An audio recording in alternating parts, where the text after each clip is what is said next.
Welcome back. Today we got the best and worst tattoo TikToks I could find. You guys know the drill. Let's jump into it. Okay, can't start off with that one. Let's start off with this one. You know, tattooing's hard. I say it every time.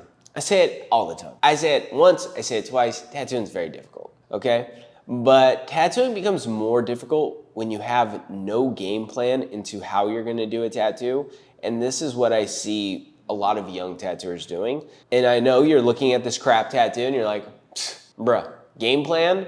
Not a game plan? Does it really matter? Not really. But it's just what pops into my head. This is a really ugly looking tattoo. And I think this tattooer needs to have a game plan into how they're going to become a better tattooer. Do some smaller tattoos, do some bigger tattoos, and then do bigger, bigger, and bigger, and bigger until you feel ready to do tattoos that are more than just an initial. God, this is such a bad tattoo. I'm trying to rationalize my thought process, but realistically, I just go, ooh, man, chop that thing off, you know? Like, get rid of it. Tattooing's hard, dude. I hate it. I hate it. Once, twice, 3 times, I hate it. On to the next. I'm gonna translate this. Not really, I just wanna make sure that we don't get flagged.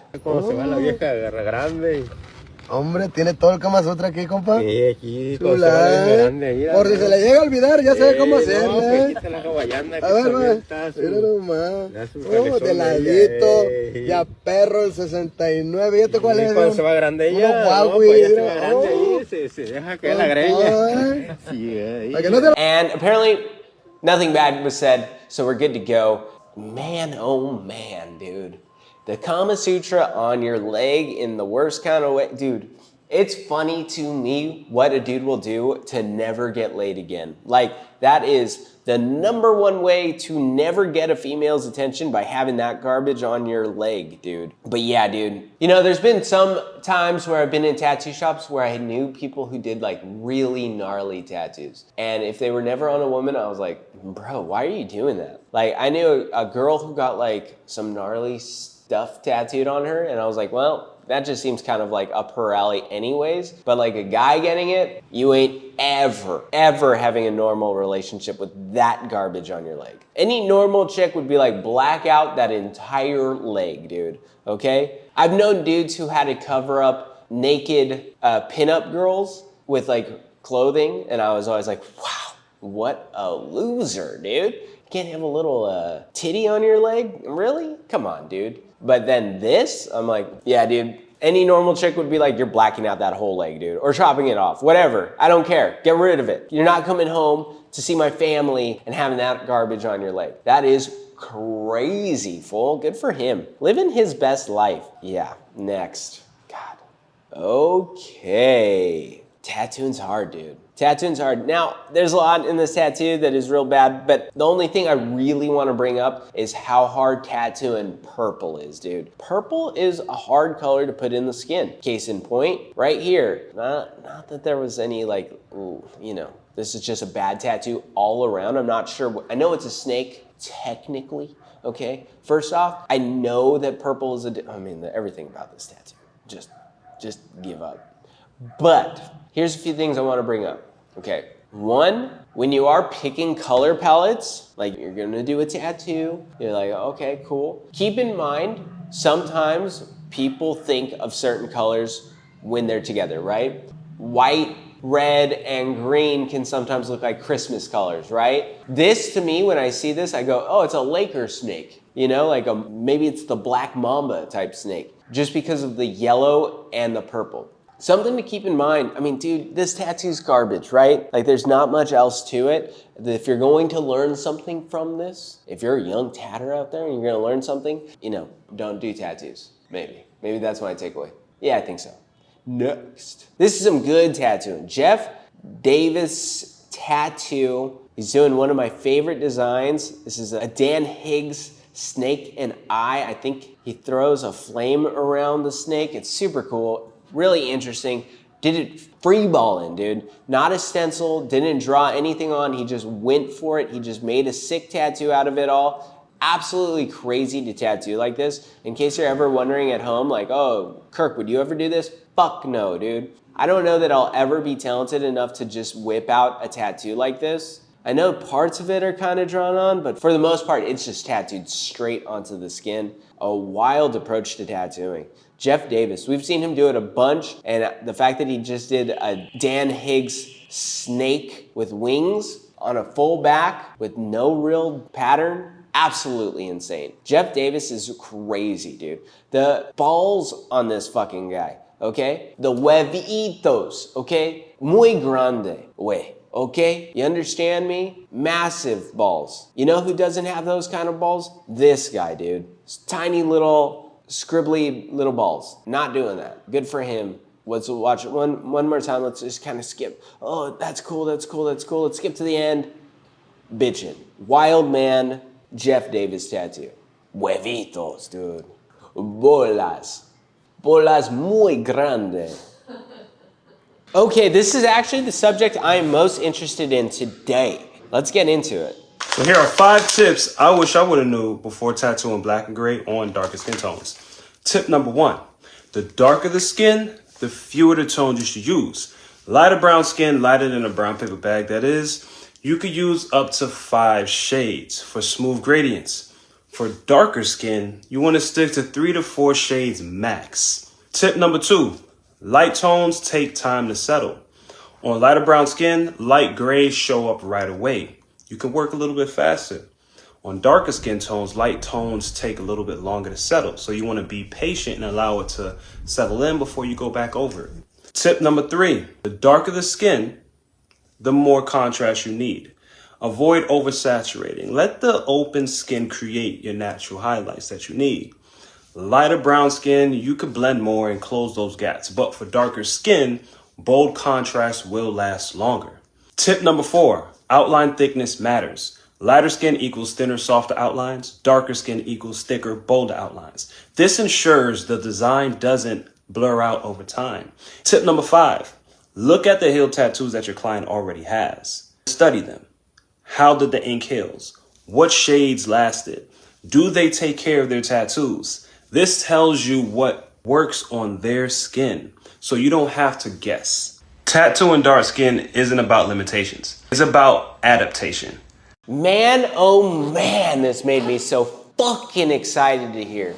Okay, I've seen a lot of people talk about tattooing dark skin, and nothing has been more accurate than everything this fucking guy just said. This is Creative Soul, Creative Soul. Okay, this guy knows how to tattoo on dark skin. I am so fucking excited to be able to share that, because I've seen so many times and disagreed so many times with how to tattoo dark skin that is by far the most relevant information on that subject, okay? Not only, I mean, obviously, he's black and he tattoos mostly black people, okay? His fucking tattoos look phenomenal. Let me kind of go through some of the things he says, just to kind of give some clarity, because he is doing like these top 5 things, which, you know, they never get to go in fully in depth on. Tip number 1, the darker the skin, the fewer the tones you should use. So, tip number 1, darker the skin, fewer tones you should use. And that is, at least in my experience, because your range of what shows up really well gets smaller and more narrow on darker skin. So you need to really pick a dark, medium, and a light, and really stick to those. Because if you start going in between these different like shades, everything kind of gets muddy. Because like the difference between a couple of these shades on a light person really shows up, on a darker person stops showing up. And so you end up kind of looking muddier than you do with other tattoos. Tip number 2, light tones take time to settle. On lighter brown skin, light grays show up right away. Tip number 3, the darker the skin, the more contrast you need. Avoid oversaturating. That is one of my favorite tips when it comes to tattooing dark people, is like give a lot of room for that skin tone, which is lighter than the black that you're using, to shine through. You know, like give that stuff space and use it as a third tone, right? Like realistically, you have dark, medium, light, and white, which is not tattooing anything. That's skin tone. That white is the skin tone. Don't be fucking tattooing white into the skin. Just leave that space and it will show up looking like a white, because it's contrasted so much by these different colors. Tattooing dark people is just like tattooing anyone else. You have to adjust for the skin type. The problem is that most people don't make those adjustments and they tattoo dark skin like it's light skin, and it's just not the fucking way it works. I cannot express to you how fucking excited I was to hear this guy's breakdown of tattooing dark skin, because fucking shout out. Shout out, shout out, shout out. All you young tattooers need to fucking take a look at that, and you will save yourself some heartache down the road when you're tattooing some darker people. And like, the one thing I will say is like, I start tattooing like this pretty much anywhere darker than me. And I know that like, that sounds kind of crazy, but that's the reality. I've seen how color heals up on me, and I'm like, maybe I'm too dark to really be getting color. And so for anybody who's a little bit darker than me to really dark, I go, hey man, the color ain't gonna look as great on you as it does on me, and I don't even think it looks good on me. So maybe just stick to black and gray. I'm for it, dude. Get black and gray tattoos. The darker you are, black and gray. Next.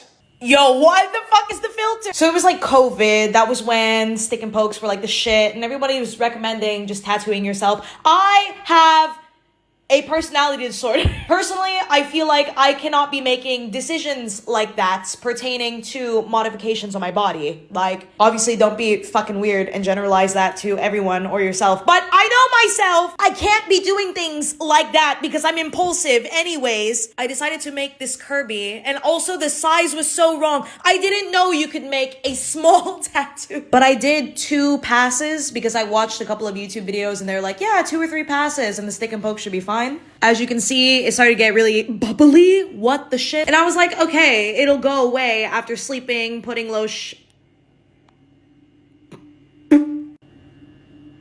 Oh my God. Okay, so this is clearly one of those stick and pokes gone wrong, dude. Stick and poke gone wrong. What can you learn from, don't be a fucking idiot. Okay? Don't be a fucking idiot and don't do hand pokes at home because you probably don't know what the fuck you're doing. I am a little blown away though. I mean, to be honest, I've seen a lot of stick and pokes. I've never seen one this fucked, okay? Like completely from top to bottom fucked, okay? Craziness. I mean, this person went full blown fucking, I don't know.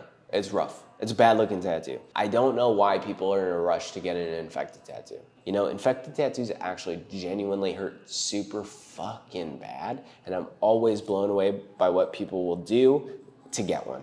You know, you want an infected tattoo? I'll fucking pick my nose, put that on the end of the fucking needle, and I'll just jab it in there, dude. I'll give you an infected tattoo. You don't have to go through all this dumb looking, you don't have to have this dumb looking permanent fucking thing. I'll booger up your tattoo, get it infected, sign me up, I'll make my dog lick it, whatever you want, dude. Rough. Next. Okay, so you know the music that's playing is that like kind of cyber death metal type shit, the stuff that plays in the Matrix. Clearly, I mean, if you have this on your face and you don't listen to music in the Matrix, I'm like, who are you? What is even the point in existing without playing cyber metal? Man. Terrifying. She looks like she's straight out of a Tim Burton fucking film. Like she's the Sleepy Hollow fucking, I don't know. Just wild, crazy shit. Honestly, this new stuff that she did on herself, not the worst. Yeah, dude, I'm just like, I like it more.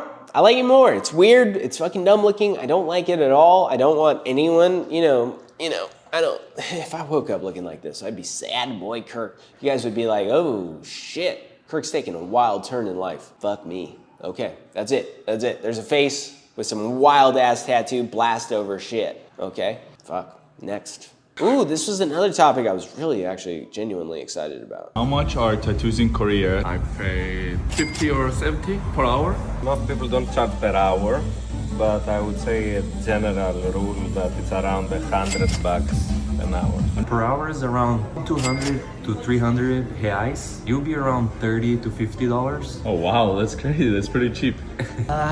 It's gonna be a wild guess. Maybe like from $100 to $200 per hour. It's really crazy to hear how much tattooers charge in different countries. I just know that like in America, 150 to 250 is probably standard now, but maybe that's changed too. I don't really know. Here in Mexico, I've never charged by the hour, but I would say that in general, in Mexico, we're probably at least 50% cheaper than what most things are in America. I know that for myself. I don't know that for other shops like in Mexico City, but it's definitely cheaper, you know? Like, the one that blew me away was Korea, dude. Korea has some of the best fucking tattooers in the world, some of my favorite tattooers, and they're charging $50 to $70 an hour. That's wild, dude. I'm gonna go fucking go to Korea, get hella tat blasted. But I do know like a lot of international tattooers who are always talking about America being like the place to go tattoo, make some money, and then go home to their home country, wherever that may be. Whether it's Korea, Greece, Brazil, or I don't know where the other one is. Yeah. $200 an hour? I don't know. Brazil has some banger ass tattooers too. And for them to be charging, what, 30 to 50 bucks an hour? That's also crazy. But I do know like, you know, it's funny because I know a lot of tattooers who are like just scraping by a lot of the times. So, you know, maybe they should drop the prices and do more tats. Or maybe they should bump their prices and do fewer tats for more expensive. I don't know the answer, dude. But for me, I like doing tattoos, so I keep my prices pretty reasonable, dude. I'm ready to fucking blast people, dude. I just want to do some tats on you. Sometimes. I also don't want to do that many tattoos. But next. Okay, tattoo around the shoulder. This is one by LAD Faction. This is gonna be some cyber sigil that I'm kind of into, okay? I'm kind of okay with this. You know, it's not my favorite by far, but I think with the like material that they have on the arm, it kind of makes sense. I'm just kind of really happy with it. I'm just gonna pause it right there, dude. It might be the only time I've ever seen cyber symbolism that I enjoyed, like genuinely enjoyed. Like I was like, ooh, not only does that look right coming off of that idea, but I like it, dude. Cyber sigilism, dude. I never thought I'd be a fan. I want to see some traditional cyber sigilism combo, okay? I want to see your panther becoming a cyber sigilism. Man, I hate saying that word because I know I say it wrong every single time, but I also don't know how to say it right. So cyber sigilism, or whatever it's fucking called, this is the one. With that sleeve and the combo, makes sense to me. I'm in, I'm here for it. Next. Oh, this is also Circa tattoo. Fuck you, that one looks cool, dude. Healed and settled. This is what you want your black and gray tattoos to look like. Strong fields of gray, heavy black saturation, and a lot of negative space. That's the fucking tattoo. Not only is it my favorite tattoo of the day, it's my favorite tattoo I've probably seen in a long time. You know, like the source material, like this fucking king thing, doesn't really do it for me. Kings, knights, whatever, doesn't really do it for me. But this one, dude, sick tat. I got one last one for you. This rainbow thing. Okay, now, usually when I talk about color things like this, I am always like, well, you know, they didn't put a lot of black around it. And so when the color fades, there's not gonna be anything there to keep the structure alive, right? And that kind of makes sense, right? It doesn't take a brainiac to understand that. But this one, when the color fades, the black is really gonna hold the structure and I still don't like it, you know? That one's weird. Hey, the black's there. It looks like a swirling oil spill. An oil spill. That's exactly what it's supposed to be, isn't it? Fuck me, dude. Oil spill. Oil spill arm tattoo. Is it my favorite? No. Is it the worst I've ever seen? No. I hope this person, I want to see this one in real life. You know when girls get their arms touched by people, they're like, oh, I want to touch that arm. I want to touch this arm. I do. I'm not going to reach for it and grab at it and yank at it like a fucking weirdo, but I want to touch it, okay? I just want to fucking feel it. See all those like scaries. No, it's fine, whatever. I'll see you in a few days, probably. And then after that, I'll probably see you in a few more days. And then after that, a few more days. Peace.